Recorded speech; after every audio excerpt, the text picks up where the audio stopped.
These are how my hot cross buns turn out. Look at these bad boys. Ooh. Ooh. Easter, or happy Easter weekend for all of you guys who are celebrating or just enjoying the Easter weekend. Easter, we have the Easter bank holiday in the UK, so this will be something for you guys to try during the bank holiday. I mean, I love all the food component that's tied into Easter. You have the lamb roast, the chocolate, oh my god, the chocolate. I mean, I'm not even a child anymore, but who does not love an Easter egg on Easter? I mean, that's probably the best part. Well, who remembers anything other than the chocolate, right? Like, I got a hot crust bun, well, fruit breads, buns, whatever people like to call it, but hot crust bun is like definitely a UK like thing. It's like, it's sort of bread and butter, isn't it? Now, leave in the comments down below, what is your favorite Easter egg to get?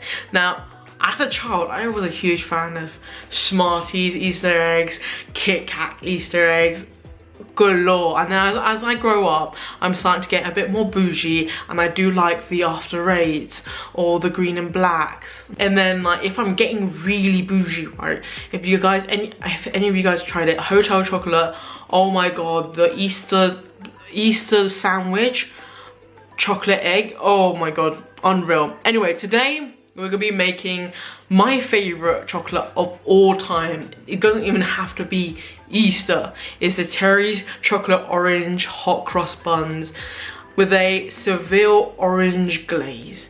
Now, if that doesn't sound good, then I don't know what you're on. But we're gonna be cracking on today's, and I'm gonna crack onto one of these because I love these so much. Let's stop procrastinating and crack on with the ingredients. Now, and the ingredients will be on the screen here. Bing! And all the ingredients I would also list in the comments down below so that you guys know what I use and like what ingredients I use. But we will run through it now. I got 300 ml of milk, 50 grams of butter, 500 grams of strong bread flour. That's really crucial because it is a bread at the end of the day. You need 7 grams of yeast or a sachet of yeast, 1 teaspoon of salt, 75 grams of caster sugar, 1 teaspoon of cinnamon, and then lastly you need 1 beaten egg. And now these are the ingredients I've decided to choose to incorporate it into a hot cross bun today. I'm going to incorporate 100 grams of orange peel and a whole, and yes, I said it, a whole Terry chocolate orange, because why the heck not? But of course, these are very much optional. You know, you can add more fruit, less fruit. Other examples of ingredients you can add into your hot cross buns is a whole apple that you can dice really finely, to like currants or raisins or other mixed peels. You can of course add caramel or other ingredients. So let's crack on with the recipe. The recipe is quite simple actually, and I really want to make it very straightforward because bread is quite labor intensive. There's a lot of labor and love intensive involved into this recipe, and it's quite straightforward if you think about it. So you're going to prep the dough first. The dough is really crucial. I would never mix the additional ingredients until the very end because you don't want the chocolate to melt. Just a pre-note, make sure your chocolate is like diced into like small chunks, because obviously you're not going to be able to incorporate a whole whole segment of a Terry chocolate orange. If you don't know what it looks like, Google it up. But so yeah, so let's start off with the dough. Now, prepare the milk and butter. Instead of melting this in the saucepan, I found it really easy just to put the milk and the butter combined together and put it into the microwave for a minute and then like kind of stir it, because it will be a perfect warm temperature without scalding the milk or without burning the butter. Now, leave it to the side. You want it to be slightly warm so that the yeast can feed on the heat as well. Incorporate all your dry mix, that's your flour, your sugar, your salt, and your yeast, and then make a well in the middle, and then you're going to include your 1 beaten egg and then your milk and butter mixture. Now make sure your milk and butter is warm and not too hot, because you don't want to kill the yeast at the first proofing. Now once you combine all your ingredients together, you should make a sticky dough. Now if it's sticky, don't add flour because you don't want a dense bread. It's sticky because is the added butter moisture.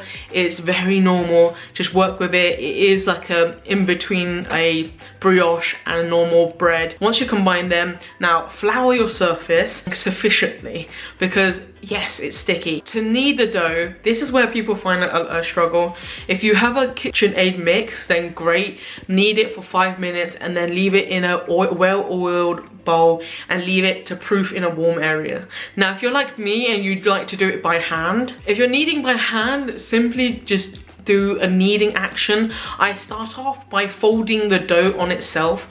What am I doing by this is I'm incorporating air. I'm creating a kind of layered texture so that the dough can work on creating really lovely complex structures inside the dough. Now, there is no real method of doing this. This is my method. I let the dough work itself, and essentially I'm using one hand. You're stretching the dough out and then you're lapping it so that it folds upon itself, and then you're pulling it against itself like school, or when you're younger and you play with Play-Doh. You're basically pulling it and you're putting it together, and this should create a really nice gluten structure. Now, scrape it down, rework it, and you're gonna be doing this for 5 minutes.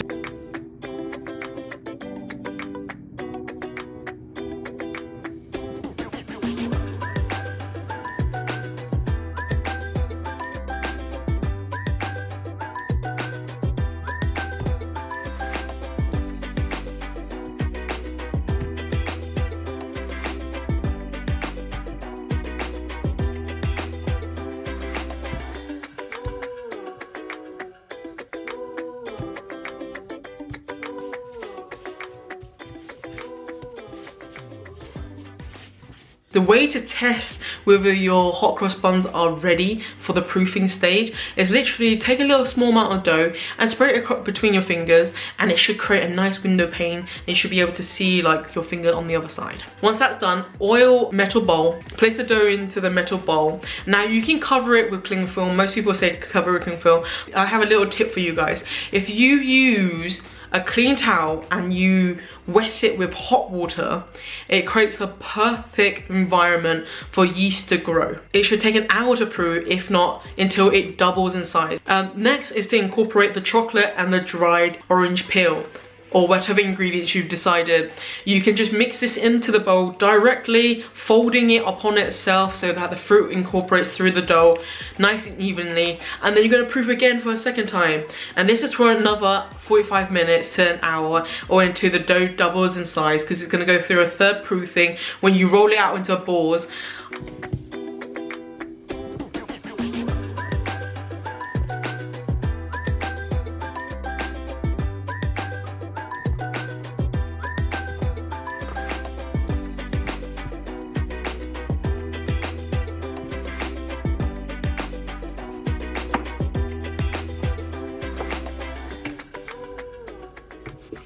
I created 16 balls. Upon reflection on making these hot cross bun, I realized that 16 might be too big, and like portion wise it's a little bit extreme. They're like almost like cinnamon bun level of like size. So I think for anyone who's out there who's worried about like how big the portions are, go for 20 if not 24. They can be a lot smaller. You have to understand they do bloom on their third proofing, and they bloom again in the oven, so that's something that I need to be more aware of. But make sure you evenly space them out on a tray so that they can, one, proof again, and two, when they are in the oven, expand and they can grow to create like nice individual but touching buns. And the best part is literally pulling them apart. Something that I forgot to mention. So how to make the cross on hot cross bun. Now, normally it's just 75 grams of plain flour and 5 tablespoons of water, or 5 to 6 tablespoons of water, and you mix it up and make a thick paste, and then you pipe it onto your hot cross buns once you finish with your final proof. Now, today I decided to do a chocolate cross because I just think it matches the whole point of it, and honestly they came out so well. I mixed 50 grams of plain flour and 25 grams of cocoa powder. with a 5 to 6 tablespoons of water, and it worked out perfectly. You pipe it on top of the buns. Once you have finally proofed, you finish it off with the lovely pipe of a cross on top, and it just, the finishing touch is perfect to a hot cross bun. Now once you've done that, put it into the oven for 20 minutes, and your oven should be preheated to 220 degrees Celsius, then brought down to 200 degrees so it doesn't burn the buns. Once they're done, leave it onto a side to cool down on a cooling rack, and you're gonna make the, here I'm gonna be making an orange Seville jam syrup to glaze over the hot cross buns. You don't have to use orange Seville jam. You can use apricot jam, which is the traditional way of doing it, or in fact any jam that you prefer.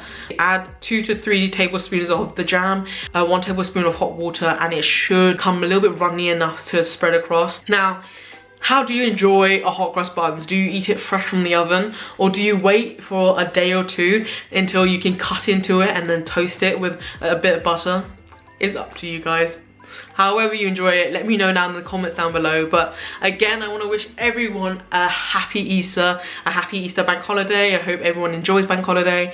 We're currently going through a really lovely weather right now, so I hope that the weather stays with us for the Easter bank holiday. Enjoy this recipe, let me know how it goes. Like and share this video. Please do subscribe to see more content in the future. And let me know how your one goes, because these were so delicious and the glazed works so well. It's like shining in the light. Oh, it's so pretty.